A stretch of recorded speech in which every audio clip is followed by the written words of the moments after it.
Hello everyone, welcome to Black Mirror Horror. कैसे हैं आप सब? आई होप आप सब ठीक होंगे।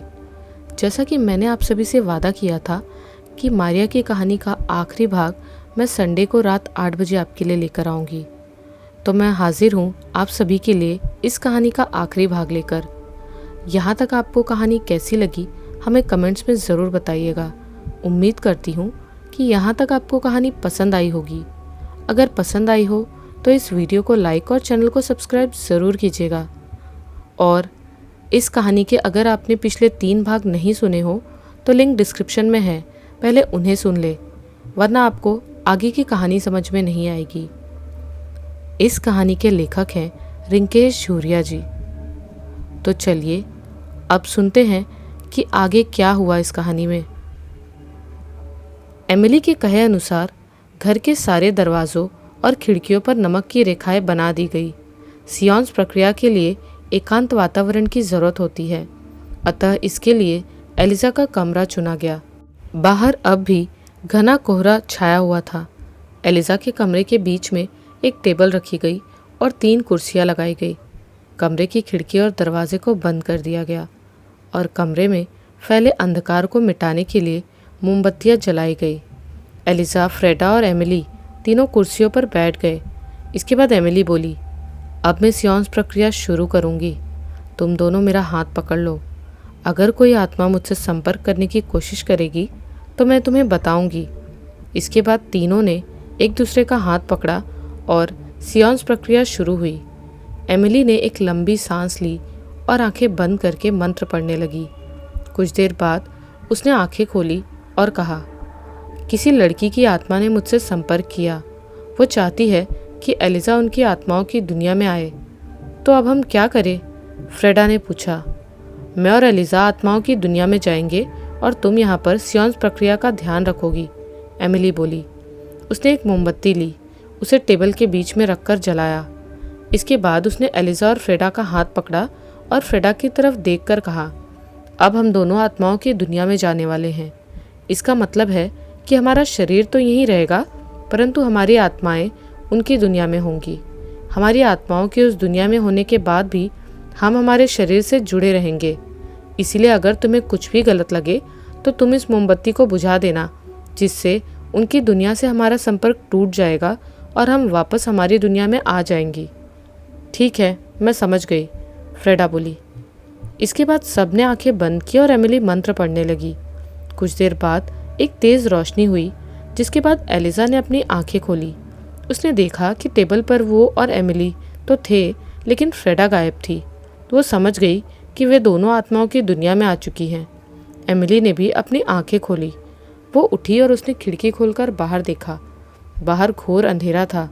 वो हैरान हो गई। हैरानी भरी नज़रों से पीछे मुड़कर उसने एलिजा की तरफ देखा। एलिजा मुस्कुराते हुए बोली, आत्माओं की दुनिया में तुम्हारा स्वागत है। वे दोनों नीचे हॉल में आई। एमिली ने देखा कि वहाँ चार्ल्स भी नहीं था। एलिजा को इन सब से कोई फ़र्क नहीं पड़ा, क्योंकि वो ये सब पहले देख चुकी थी। उसने एक लालटेन जलाई और घर का मुख्य दरवाज़ा खोला। घर के बाहर दूर तक घना अंधेरा था। एलिजा ने अपने हाथ से इशारा किया और कहा, उस दिन वहाँ मैंने उन आत्माओं को देखा था। एमिली और एलिजा दोनों उस दिशा की तरफ आगे बढ़ने लगी। उसी जगह पहुंचकर उन दोनों ने चारों तरफ देखा, लेकिन उन्हें कोई नहीं दिखा। चारों तरफ कोहरा था। तभी अचानक कोहरे में से एक लड़की सहसा प्रकट हुई।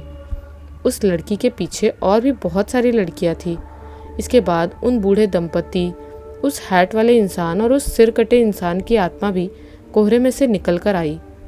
एमिली ने एलिजा की तरफ देखकर पूछा, क्या यही है वो लड़की? हाँ, एमिली ने उस लड़की से कहा। कौन हो तुम सब और एलिजा से क्या चाहते हो? उस लड़की ने कहा, मेरा नाम ओलिविया है। इसके बाद उसने उस हैट वाले इंसान की तरफ इशारा किया और कहा, वो मेरे पिता नीडो है। ये दोनों बूढ़े दंपति मारिया के माता पिता हैं और वो हेनरी है। हम सबकी आत्माएं उस घर में कैद हैं। एलिजा और एमिली दोनों हैरान हो गई।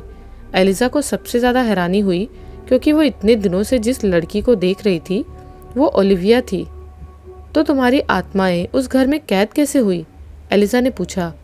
ओलिविया ने बताना शुरू किया। दरअसल चुड़ैलों के पास ऐसी शक्ति होती है जिससे वो किसी भी इंसान को मारकर उसकी आत्मा को मूर्ति में कैद कर सकती है। इस शक्ति का प्रयोग सबसे पहले मारिया ने हेनरी पर किया। जब उसने हेनरी की बलि दी तो उसकी आत्मा को एक बतख की मूर्ति में कैद कर लिया। जब मारिया की मौत हो गई तो फादर वर्डी के परदादा जी ने उसे 300 सालों के लिए कैद कर दिया। अब 300 सालों के बाद मारिया की शैतानी आत्मा को एक शरीर दिलाने की जिम्मेदारी उसकी साथी चुड़ैल ब्लैक लेडी की थी और वो बहुत बूढ़ी हो चुकी थी।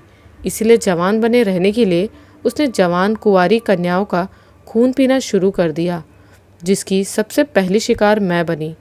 वो कई दिनों तक मेरा पीछा करती रही और एक दिन जब मैं जंगल में भेड़ें चरा रही थी तो उसने मुझे बेहोश कर दिया।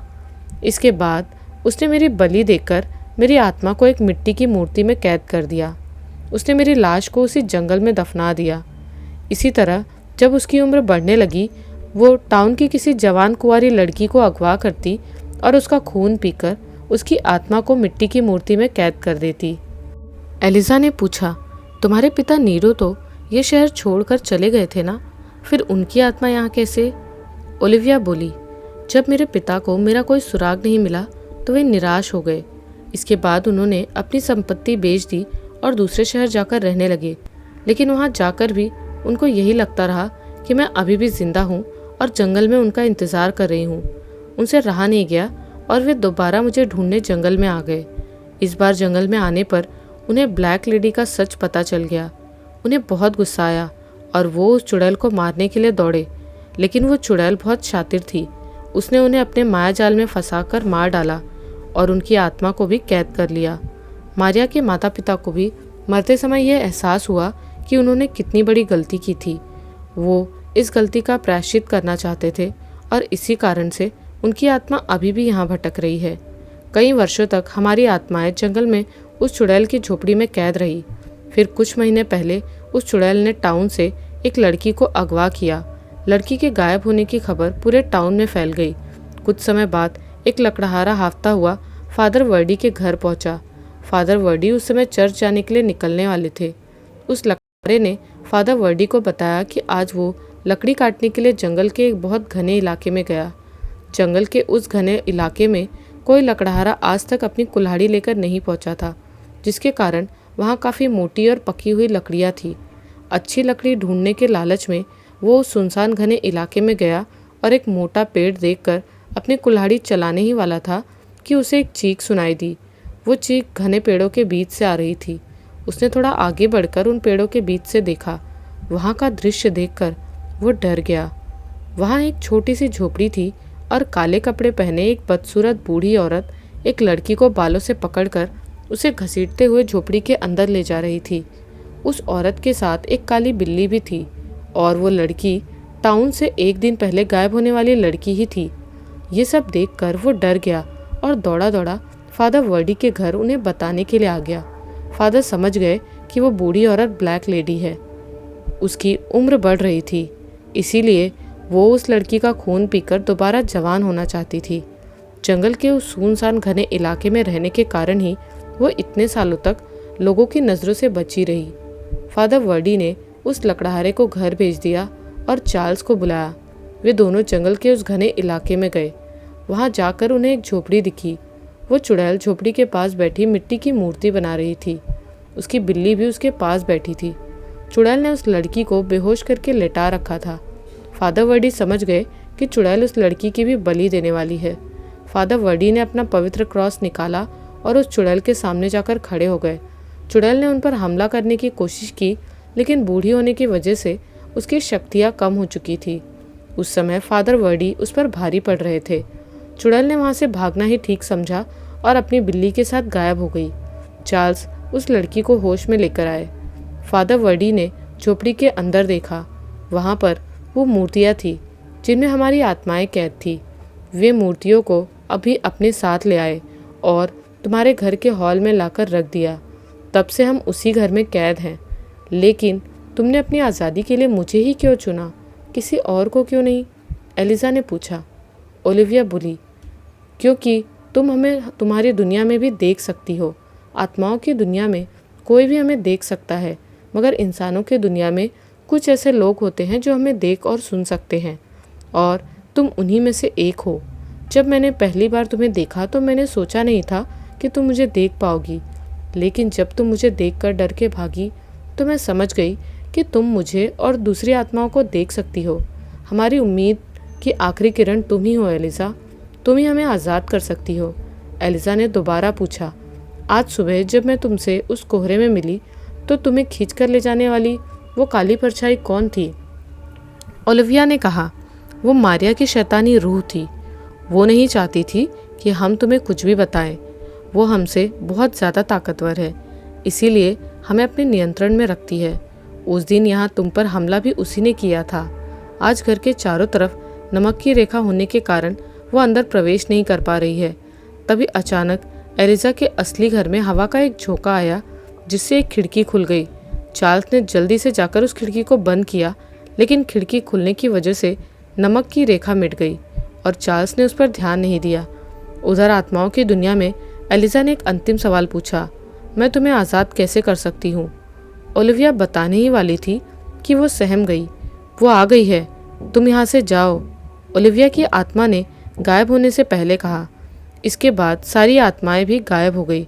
एमिली और एलिज़ा कुछ समझ पाते इससे पहले ही अंधेरे में से एक भयानक शक्ल वाली रूह निकलकर आई और उसने एमिली का गला पकड़कर उसे हवा में उठा दिया। एलिज़ा डर गई, उसे समझ नहीं आया कि अब वो क्या करे। जब आत्माओं की दुनिया में उस शैतानी परछाई ने एमिली का गला दबोचा तो उसका असर इंसानी दुनिया में एमिली के शरीर पर भी हुआ, क्योंकि वो आपस में जुड़े हुए थे। एमिली का दम घुटने लगा, वो सांस नहीं ले पा रही थी। फ्रेडा ये सब देखकर घबरा गई। उसने तुरंत फूंक मारकर मोमबत्ती बुझा दी। मोमबत्ती के बुझते ही उनका संपर्क आत्माओं की दुनिया से टूट गया और वो वापस इंसानी दुनिया में आ गई। एमिली ज़ोर ज़ोर से सांस लेने लगी। उसकी जान किसी तरह बची थी। एलिज़ा ने एमिली को पानी लाकर दिया। पानी पीकर एमिली थोड़ा शांत हुई। एलिज़ा ने सारी बातें फ्रेडा को बताई। फ्रेडा बोली, मारिया की शैतानी आत्मा बहुत ताकतवर हो चुकी है। उसे कैद हुए 300 साल पूरे हो चुके हैं। जल्दी ही वो आज़ाद हो जाएगी। एमिली की हालत बहुत ख़राब थी। बुखार का असर अभी भी उस पर था, लेकिन वो अपनी दोस्त की मदद करने से पीछे नहीं हटी। एलिज़ा ने एमिली से कहा, मेरी मदद करने के लिए शुक्रिया एमिली, तुम्हारा एहसान मैं कभी नहीं भूल सकती। चलो मैं तुम्हें घर छोड़ कर आती हूँ, तुम्हें आराम की सख्त ज़रूरत है। एमिली ने सहमति में सिर हिलाया। एलिज़ा ने एमिली को गाड़ी में बैठाया और उसे घर छोड़कर आई। 1-2 दिन इसी तरह बीत गए। एक रात जब एलिज़ा सो रही थी तो उसके कमरे का दरवाज़ा किसी ने ज़ोर से खटखटाया। एलिज़ा अचानक चौंक कर उठ बैठी। उसने कहा, कौन? बाहर से हैरी की आवाज़ आई। मैं हूँ मॉम। एलिज़ा ने जल्दी से उठकर दरवाज़ा खोला। बाहर हैरी खड़ा था। वो बहुत डरा हुआ था। एलिज़ा के दरवाज़ा खोलते ही वो उससे लिपट गया और कांपती आवाज़ में बोला, मॉम, मेरे कमरे में कोई है। एलिज़ा घबरा गई। वो हिम्मत करके हैरी के साथ उसके कमरे में गई और चारों तरफ देखा, लेकिन उसे कुछ नहीं दिखा। हैरी ने कहा, वो मेरे पलंग के पास खड़ी थी मॉम, मैं बहुत डर गया था। एलिज़ा ने हैरी को गले लगाते हुए बोला, तुमने ज़रूर कोई बुरा सपना देखा होगा मेरे बच्चे। लेकिन उसे मारिया की शैतानी आत्मा पर शक हुआ। आज तुम मेरे साथ सो जाओ। एलिज़ा और हैरी दोनों कमरे से बाहर आ गए। बाहर निकलते वक्त एलिज़ा ने गौर किया कि दरवाजे पर लगा क्रॉस उल्टा है। उसके शक को यकीन में बदलते देर न लगी। अगले दिन एलिज़ा उठी। बच्चों को स्कूल भेजकर वो टाउन की तरफ निकल गई। टाउन पहुंचकर वो सबसे पहले लाइब्रेरी गई। उसकी दोस्त एमिली पूरी तरह ठीक हो चुकी थी। वो कुछ देर लाइब्रेरी में रुकी और फिर टाउन में खरीदारी करने निकल गई। उसने वहाँ काफ़ी समय हो गया था। अचानक 5 इंद्रियों से अलग किसी छठी इंद्री ने एलिज़ा को चेताया कि कुछ बहुत बुरा घटित होने वाला है। उसका जी घबराने लगा। वो तुरंत कार में बैठकर घर की तरफ निकल पड़ी। घर पहुंचकर उसने थोड़ा आराम किया, लेकिन उसके दिल की धड़कन रह रहकर तेज़ हो रही थी। थोड़ी ही देर में उसकी आंख लग गई। अचानक दरवाज़ा खटखटाने की आवाज़ सुनकर उसकी नींद टूट गई।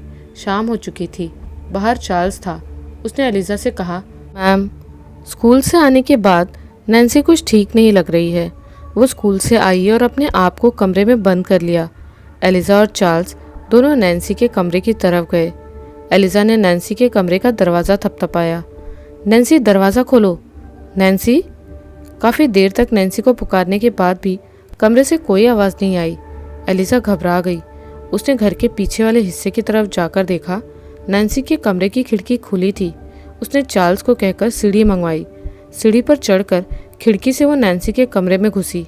कमरे में जाकर उसने देखा कि नैन्सी फर्श पर गिरी पड़ी थी और कांप रही थी। एलिजा डर गई। उसने नैन्सी को पुकारा, नैन्सी, नैन्सी। लेकिन नैन्सी ने आंखें नहीं खोली। उसका शरीर तप रहा था और सफ़ेद पड़ चुका था। एलिजा ने किसी तरह से उसे उठाकर बिस्तर पर लिटाया। उसने कमरे का दरवाज़ा खोला और चार्ल्स से बोला, मैं गाड़ी की चाबी लेकर आती हूँ, हम अभी इसे हॉस्पिटल लेकर चलते हैं। तभी एलिजा ने देखा कि चार्ल्स कुछ देखकर डर गया था। उसने एलिजा से कहा, अपने पीछे देखिए मैम। एलिजा ने ज्यों ही पीछे मुड़कर देखा त्यों ही उसकी आंखें फटी की फटी रह गई। नैन्सी अपने बिस्तर से 3 फीट ऊपर हवा में थी। एलिजा बुरी तरह डर गई। नैन्सी ने अचानक अपनी आंखें खोली। उसकी दोनों आंखें पूरी तरह से काली हो चुकी थी। वो एलिजा की तरफ देखकर हंसने लगी और वापस बिस्तर पर गिर गई। एलिजा को पता चल गया कि नैन्सी अब नैन्सी नहीं रही, उसमें मारिया की शैतानी रूह प्रवेश कर चुकी है। उन दोनों ने बिल्कुल देर न करते हुए नैन्सी के हाथों पैरों को बिस्तर से बांध दिया।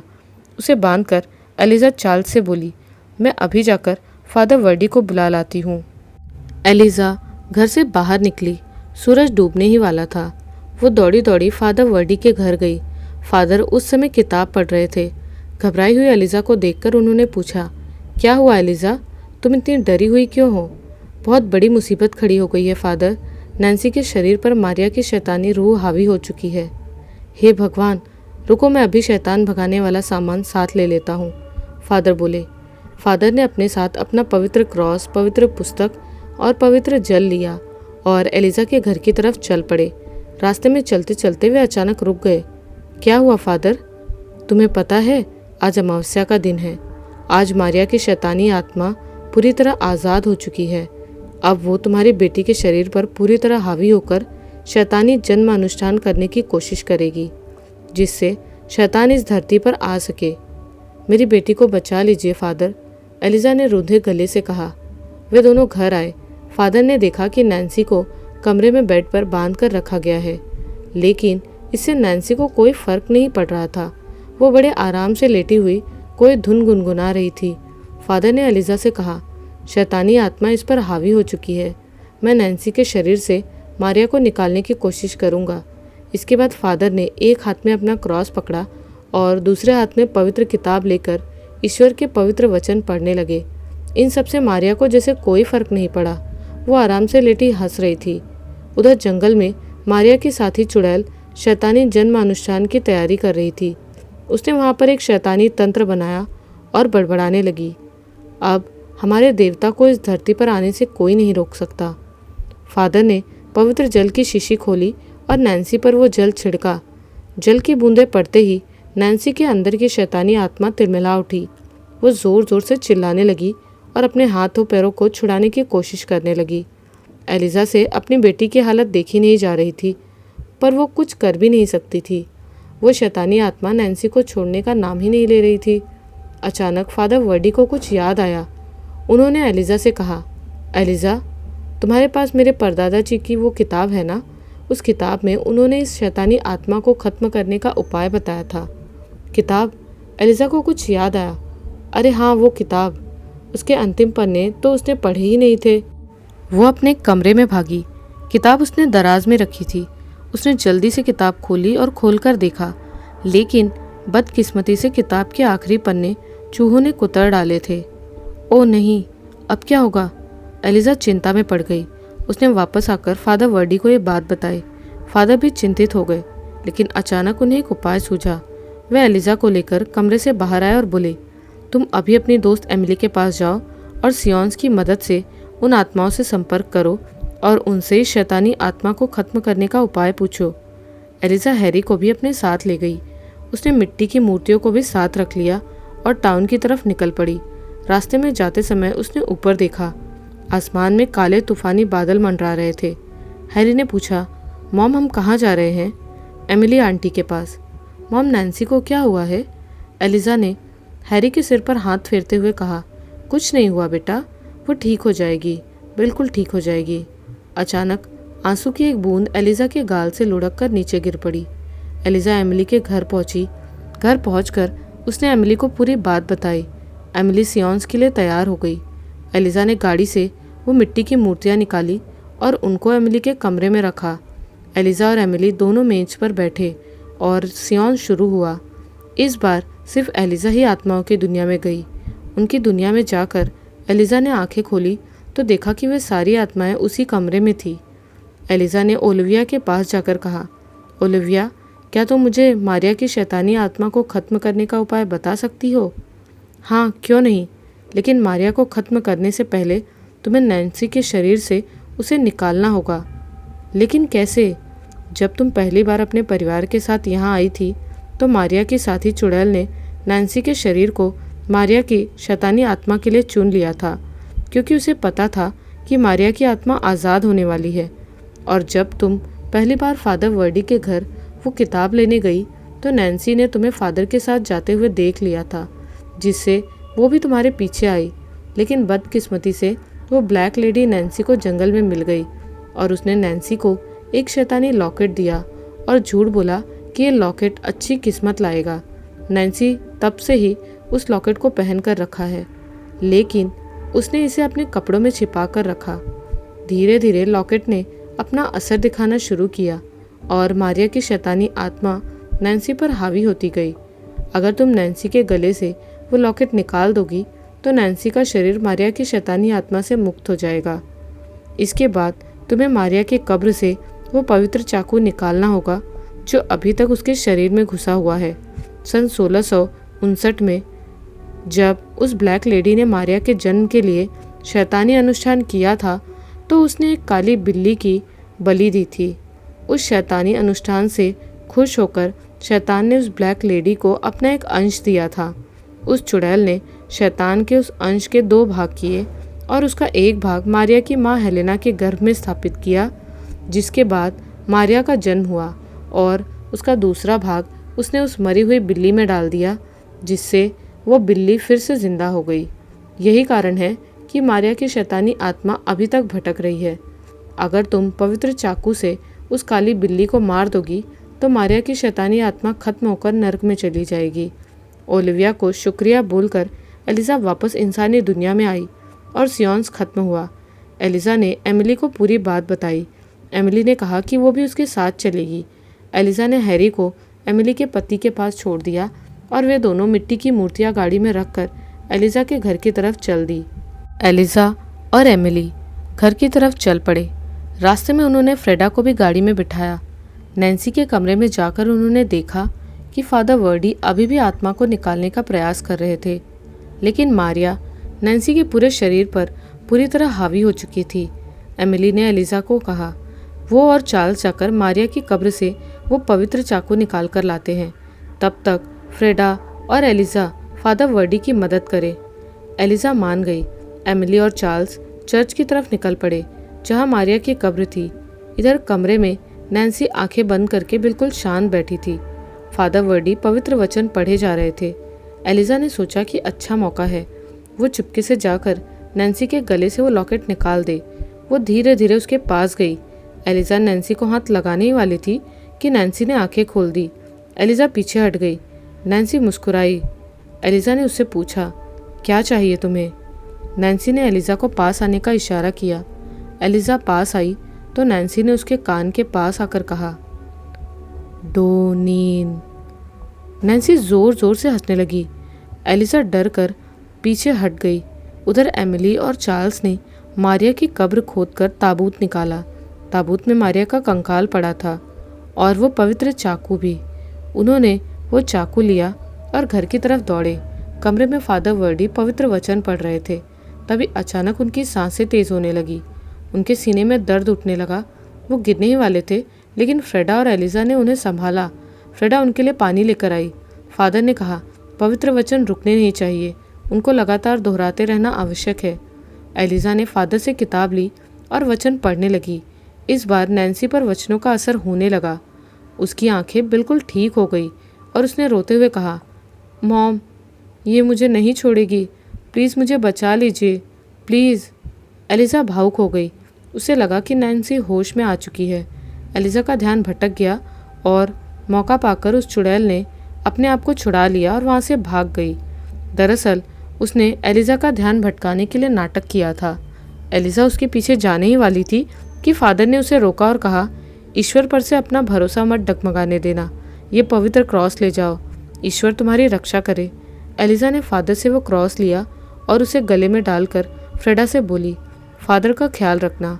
नैन्सी घर से भागते समय हॉल में से वो चांदी का प्याला और शैतानी चाकू भी ले गई। जब वो घर से बाहर निकली तो उसे सामने चार्ल्स और एमिली मिले। चार्ल्स ने उसे पकड़ने की कोशिश की, लेकिन नैन्सी ने वो शैतानी चाकू चार्ल्स के पेट में दे मारा। चार्ल्स कराहते हुए वहीं गिर पड़ा। एमिली ने उसे संभाला। एलिजा बाहर आई तो उसने देखा कि चार्ल्स घायल पड़ा है। वो दोनों ने चार्ल्स को एक दीवार के सहारे पीठ टिकाकर बिठाया। चार्ल्स बोला, आप दोनों मेरी फिक्र ना करें, मैं ठीक हूँ, आप उसके पीछे जाइए। लेकिन हम तुम्हें ऐसी हालत में नहीं छोड़ सकते, एलिजा ने दुखी स्वर में कहा। मैं ठीक हूँ मैम, आप उसके पीछे जाइए, जल्दी, चार्ल्स चिल्लाते हुए बोला। एलिजा और एमिली दुखी मन से जंगल की तरफ भागे। एमिली ने बताया कि नैन्सी किस तरफ गई है। वे दोनों जंगल में नैन्सी के पीछे पीछे गई। नैन्सी जंगल की उस खुली जगह पर गई जहाँ 300 साल पहले मारिया ने वो शैतानी जन्म अनुष्ठान किया था। उसकी साथी ब्लैक लेडी पहले से तैयार बैठी थी। एलिजा और एमिली पेड़ों के पीछे छिप गई और सही मौके का इंतजार करने लगी। थोड़ी देर में उस जगह पर चुड़ैलों का जमघट लग गया। ब्लैक लेडी ने पहले से वो शैतानी तंत्र बना रखा था। नैन्सी ने अपने कपड़े उतारे और नग्न अवस्था में उस यंत्र के बीच में लेट गई।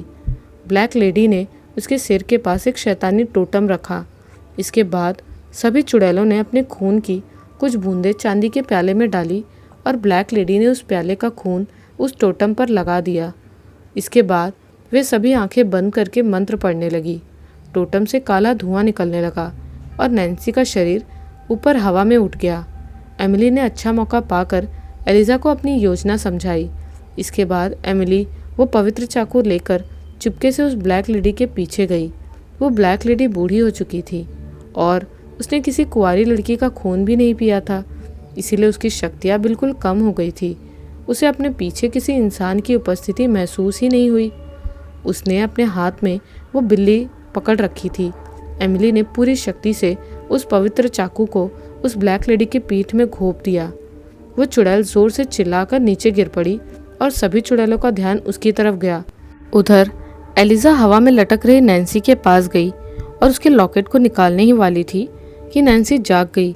उसने एलिजा के हाथ को पकड़ लिया। एलिजा की इस हरकत से नैन्सी के अंदर की मारिया की शैतानी आत्मा को गुस्सा आया और उसने एलिजा को ज़मीन पर पटक दिया। एलिजा के ज़मीन पर पड़ते ही नैन्सी उसकी छाती पर बैठ गई और दोनों हाथों से उसका गला घोंटने लगी। एलिजा का दम घुटने लगा। उसने नैन्सी के हाथों से अपने गले को छुड़ाने की बहुत कोशिश की, लेकिन नाकामयाब रही। कुछ ही क्षणों में एलिजा ने अपनी आंखें बंद कर ली और उसकी देह शिथिल हो गई। नैन्सी ने अपना हाथ उसके गले से हटा लिया। तभी अचानक एलिजा नैन्सी पर झपटी और उसका लॉकेट तोड़कर फेंक दिया। लॉकेट के टूटते ही नैन्सी मुंह आसमान की तरफ करके जोर से चीखी और उसके मुंह से काली परछाई बाहर निकली। परछाई के बाहर निकलते ही नैन्सी बेहोश हो गई। सारी चुड़ैलें ये सब देखकर पहली फुर्सत में निकल गई। एमिली ने ब्लैक लेडी के हाथ से उस काली बिल्ली को ले लिया। नैन्सी के मुंह से निकली वो काली परछाई मारिया के असली रूप में प्रकट हुई। दिखने में जितनी सुंदर उतनी ही शातिर और निर्दयी। मारिया जोर जोर से हंसने लगी और बोली, अपनी बेटी के शरीर से तो तुमने मुझे निकाल दिया, लेकिन मुझे मारोगी कैसे? तभी एमिली जल्दी से एलिजा के पास आई और उसे वो काली बिल्ली और पवित्र चाकू पकड़ाया। उस चाकू और बिल्ली को देखकर मारिया डर गई। पहली बार निर्दयी और काली शक्तियों की मालिक मारिया को डर लगा। एलिजा ने मुस्कुराते हुए कहा, तुम्हारा खेल खत्म मारिया। मारिया डरती हुई बोली, तुम क्या करने वाली हो? नहीं, तुम ऐसा नहीं कर सकती, नहीं। एलिजा ने चाकू को बिल्ली की गर्दन पर रखा और जोर से चिल्लाई, परमपिता परमेश्वर के नाम पर मैं तुम्हें नरक में जाने का हुक्म देती हूँ, और चाकू से बिल्ली का सिर धड़ से अलग कर दिया। बिल्ली के मरते ही धरती फटी और उसमें से बहुत सारे हाथ निकल कर आए और मारिया को खींचने लगे। मारिया ने धरती में जाते हुए बोला, तुमने मुझे तो मार दिया, लेकिन शैतान को नहीं। शैतान कभी नहीं मरता। उन हाथों ने मारिया को ज़मीन के अंदर खींच लिया और ज़मीन फिर से ठीक हो गई। इधर मारिया के ख़त्म होते ही चर्च के पास ताबूत में रखे हुए मारिया के शरीर में आग लग गई और वह राख हो गया। एलिजा और एमिली की सांस में सांस आई। उन दोनों ने नैन्सी को कपड़े पहनाए और उसे होश में लेकर आई। वो ब्लैक लेडी भी अब मारी जा चुकी थी। उन दोनों ने उस ब्लैक लेडी को वहीं पर दफना दिया और चांदी का प्याला, शैतानी चाकू और वो टूटा हुआ लॉकेट लेकर घर आने लगी। तभी अचानक एलिजा को चार्ल्स की याद आई। वो तेज़ी से घर की तरफ दौड़ी, लेकिन बहुत देर हो चुकी थी। चार्ल्स अब इस दुनिया में नहीं रहा था। उसका शरीर दीवार के सहारे बैठा था और उसकी पथरीली आंखें अभी भी खुली थी, जैसे किसी गहन शून्य में झांक रही हो। एलिजा ने चार्ल्स की आंखें बंद की और फूट फूट कर रोने लगी। सुबह हुई, सूर्योदय हुआ, लेकिन ये सुबह कुछ अलग थी। विंसवर्थ टाउन के लोगों को सैकड़ों सालों से चल रहे खौफनाक श्राप से मुक्ति मिली थी। एलिजा को लगा जिसे कभी खत्म ना होने वाली डरावनी रात के बाद सुबह हुई हो। चार्ल्स के मृत शरीर को ससम्मान ताबूत में रखा गया। एलिजा की नज़रों में चार्ल्स के लिए इज्जत और भी बढ़ गई। आखिर वो चार्ल्स को कितने दिनों से जानती थी, लेकिन फिर भी उस 60 साल के बूढ़े ने एलिजा के परिवार को बचाने में अपनी जान कुर्बान कर दी। वो सच में एक महान शख्सियत था। घर के मुख्य दरवाजे पर किसी की आहट हुई। वो पीटर था। एलिजा भागकर उसके पास गई और उसे लिपटकर रोने लगी। पीटर को कुछ समझ नहीं आ रहा था। फादर वर्डी ने उसे पूरी घटना बताई। तब तक एमिली का पति जैक भी हैरी को लेकर घर आ चुका था। पीटर ने एलिजा को बताया कि उसकी कंपनी ने उसकी पदोन्नति करके उसे एडिनबर्ग शहर में एक नया घर अलॉट किया है। पीटर उसे सरप्राइज़ देना चाहता था, लेकिन यहाँ उसे ही सरप्राइज़ मिल गया। चार्ल्स के लिए पीटर ने दुख व्यक्त किया। वे बातें कर ही रहे थे कि एलिजा को घर के बाहर ओलिविया खड़ी दिखी। वो बाहर गई और उसने अपनी मदद करने के लिए ओलिविया को धन्यवाद कहा। ओलिविया ने उसे बताया कि उस ब्लैक लेडी ने उन्हें मारने के बाद कहाँ दफनाया था। एलिजा के कहने पर जब उन जगहों की खुदाई की गई तो वहाँ से कई कंकाल निकले। उन कंकालों को भी सम्मान के साथ ताबूतों में रखा गया। इसके बाद उन सब ताबूतों को चर्च के पास बनाई गई कब्रों में दफना दिया गया। उन सब लोगों की आत्मा की शांति के लिए प्रार्थना की गई। एलिजा ने देखा कि ओलिविया और सभी आत्माओं ने उसे अलविदा कहा और गायब हो गई। आत्माओं को मुक्ति मिलते ही हॉल में रखी हुई मिट्टी की मूर्तियां भी टूटकर चकनाचूर हो गई। सबका अंतिम संस्कार करने के बाद एमिली, फ्रेडा और अन्य लोग भी अपने अपने घर चले गए। घर आकर एलिजा ने देखा कि सारी मूर्तियां नष्ट हो गई हैं। उसने वहां से उन्हें हटाकर चांदी के प्याले, शैतानी चाकू और उस शैतानी लॉकेट को रख दिया। घर के सारे क्रॉस भी अब सीधे हो चुके थे। अगले दिन फ्रैंक परिवार एडिनबर्ग जाने के लिए तैयारी करने लगा। एलिजा ने फादर वर्डी को उनके परदादा जी की लिखी किताब लौटाई और अपनी मदद के लिए शुक्रिया कहा। इसके बाद वो एमिली और फ्रेडा से भी मिलकर आई। घर आने पर उसने देखा कि नैन्सी ने सारा सामान पैक कर दिया है। अब नैन्सी बिल्कुल ठीक थी। इसके बाद फ्रैंक परिवार अंतिम बार चर्च के पास वाली कब्रों पर श्रद्धांजलि देने गए। एलिजा ने चार्ल्स की कब्र पर फूल रखे और भीगी आंखों से बोली, अलविदा चार्ल्स, तुम्हारी याद आएगी। इसके बाद वो ओलिविया की कब्र पर गई और कहा, अलविदा ओलिविया, तुम शायद मेरे पुराने जन्मों की साथी रही हो। चर्च से आने के बाद उन्होंने अपना सामान गाड़ी में डाला और एडिनबर्ग की तरफ चल पड़े। 1 महीने बाद एलिजा अपने नए घर में खुश थी। सुबह सुबह उसके घर की बेल किसी ने बजाई। उसने जाकर दरवाज़ा खोला। बाहर कोई नहीं था। तभी उसे नीचे एक गुलदस्ता और एक पत्र दिखा। उसने गुलदस्ते से वो पत्र निकाला। पत्र एलिजा के नाम से था। उसने पत्र खोला। उसमें लिखा था, शैतान कभी नहीं मरता। एलिजा डर गई, बुरी तरह डर गई। कागज़ उसके हाथ से छूटकर गिर पड़ा। उधर विंसवर्थ टाउन में मारिया के घर के सामने फ्रेडा आई। वो घर के मुख्य दरवाजे के आगे आकर खड़ी हो गई। उसने दरवाजे पर लगे क्रॉस को देखा। देखते ही देखते वो क्रॉस उल्टा हो गया। फ्रेडा शैतानी तरीके से मुस्कुरा उठी। दोस्तों, ये थी स्कॉटलैंड की लोक कथाओं पर आधारित कहानी। ये कहानी आपको कैसी लगी, आप मुझे कमेंट में ज़रूर बताइएगा। यहाँ पर मारिया की इस कहानी का दी एंड होता है। मिलती हूँ आप सभी से एक नए वीडियो में कुछ नई और डरावनी कहानियों के साथ। तब तक के लिए बाय एंड टेक केयर।